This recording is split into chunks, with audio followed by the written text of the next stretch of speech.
In that a haste for Russell would he thought about Layla's story, specifically the idea that all of Count Claire's movements, his father's movements, have been leaked.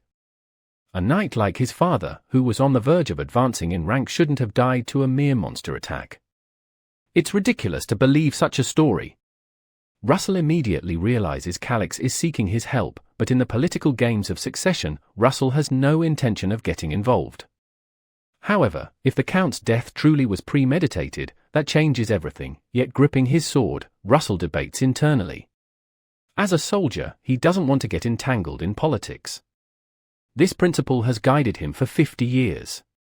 Just as he's about to express this to Calix, the boy suddenly shouts, demanding to know why his father had to die. All he wants is to understand why his father was murdered and who was behind it. Obviously, so he can start planning his revenge. He asked Russell if he isn't curious, too. Whoever it was, they already know it was someone who stood to benefit from his death, but they can't give up just because the situation seems difficult. He pauses for a moment and asks if it's truly right for a knight to serve a family that orchestrated an assassination. Russell freezes for a moment, then he meals and swears loyalty to Calix. Our boy is thrilled, but here's Russell add one caveat. By doing this, he is abandoning the beliefs he held for 50 years. Never to involve himself in politics, but Calix is just happy to gain someone so powerful as an ally, especially one invested in the vengeance he seeks. He tells Russell to rise, saying he doesn't need to swear loyalty to someone who doesn't even hold a title. But Russell reassures him, saying he'll ensure the boy grows strong. Our guy quickly changes the subject, not wanting this conversation to lead to Russell suggesting training him. He then says that now that they know about the Countess' poisoning attempt, everything is falling to place. They're only at the beginning of their revenge. Russell asks how he can assist. Calix is about to reply when the scene changes. A group of people is gathered around an enormous table. A blonde wound with a fan comments that everyone is finally present. Some people whisper, questioning why the Countess is sitting on the throne. The Countess speaks up, saying that some of them already know what happened yesterday with Prince Calix. He attempted to end his life using a poison known as slow death.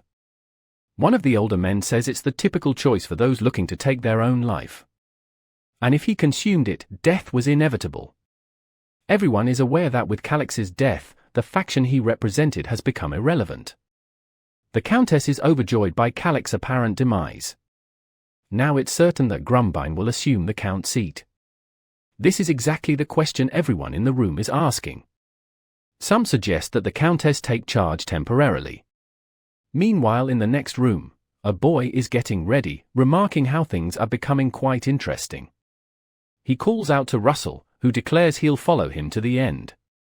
Our boy is fully armed, ready for battle. It seems Grumbine is just some chubby kid, likely the son of that scheming woman. Everyone is smiling until someone kicks the door open. Who steps in? Everyone. By their shocked faces, you already know. It's Calix with Russell right behind him. The Countess is utterly confused, unable to comprehend why he's alive. Everyone in the room starts whispering the same question. Calix marches up to the Countess and calls her by name. He informs her that the throne she's sitting on does not belong to. She tries to play it cool, commenting on how energetic he looks and asking how he's feeling. His smile is saying he drank the poison but luckily survived. Then he warns her that she was far too hasty in her plans. She tells him to calm down and not make baseless accusations. Even though he never acknowledged her as his mother, calling her an assassin is unforgivable. She screams, declaring that in the Grand Hall, one must take responsibility for their words. But Calix responds, saying it's impressive how she remains so dishonest even after being exposed. The Duchess, clueless about what he's planning, asks what he's talking about. Calix simply says that for now, this is the next step. Suddenly, he claps his hands and someone enters the room. Layla walks in and he announces that the witness has something to say. The others in the room have no idea who this woman is, while the Duchess immediately realizes that if it's who she thinks it is, she's in deep trouble. Layla kneels and Calix asks her to state her name. The girl slowly opens her eyes, glances at Grumbine and introduces herself as Layla.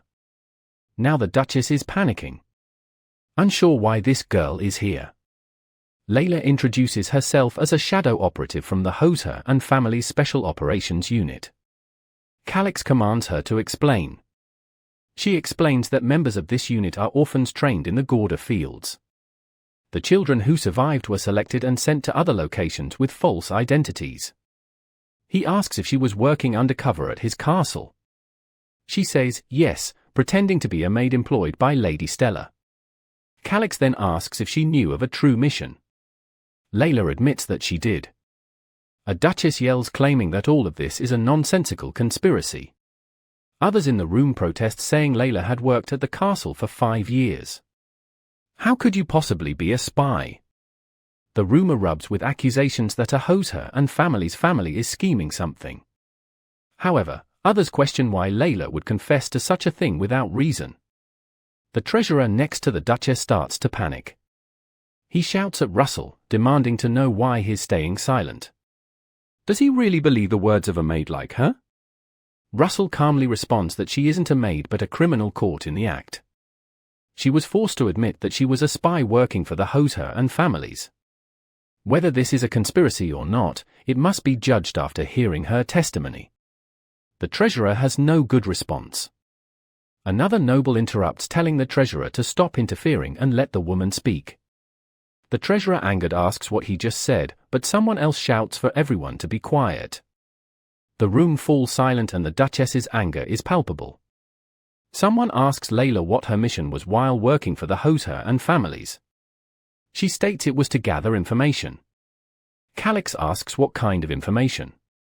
She explains that she was tasked with tracking all income and expenses of the territory, naming all travel dates and destinations of the former count, and monitoring the movements of political allies and vassals.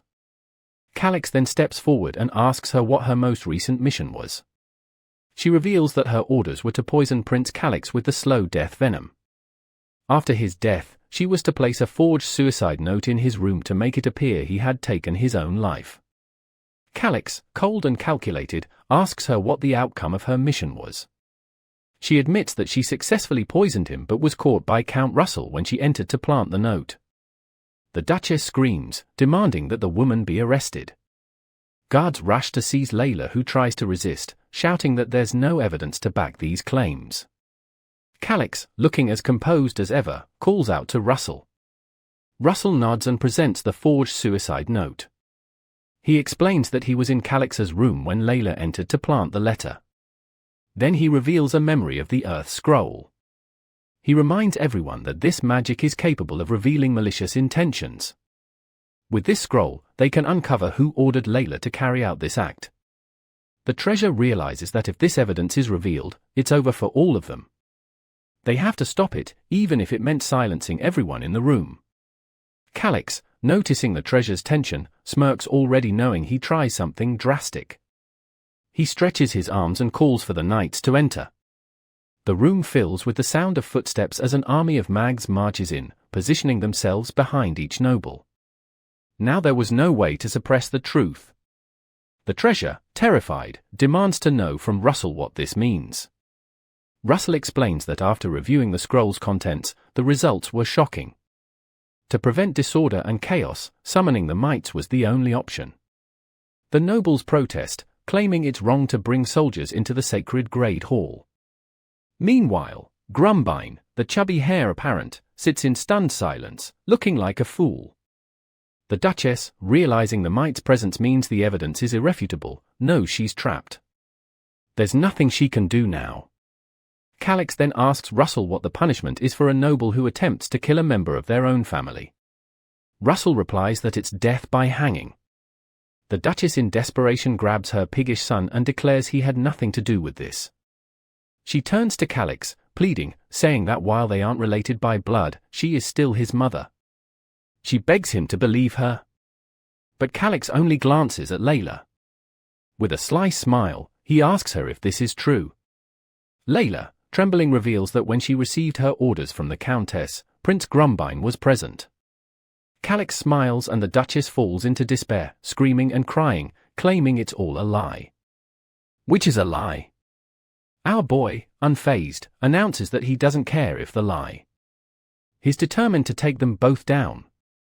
After all, she's the one who tried to assassinate him in the first place, making them the true cowards.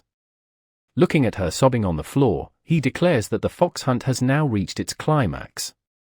As the Duchess sits there, her jaw practically glued to the table in shock. Someone suddenly slams her hand on the table and calls for Calix. Calix looks over. It's the Kingdom MacDonald's self, Grumbine. The Duchess screams for her son, and Calix turns just in time to see the boy beside him. But instead of defending himself, Grumbine kneels, bowing deeply at Calix. The entire room is stunned as Grumbine stares at the floor, like he's searching for ants. The other nobles urge him to stand, demanding to know what's going on. But Grumbine calls out to Calix, saying he'll accept any punishment as long as his mother is spared.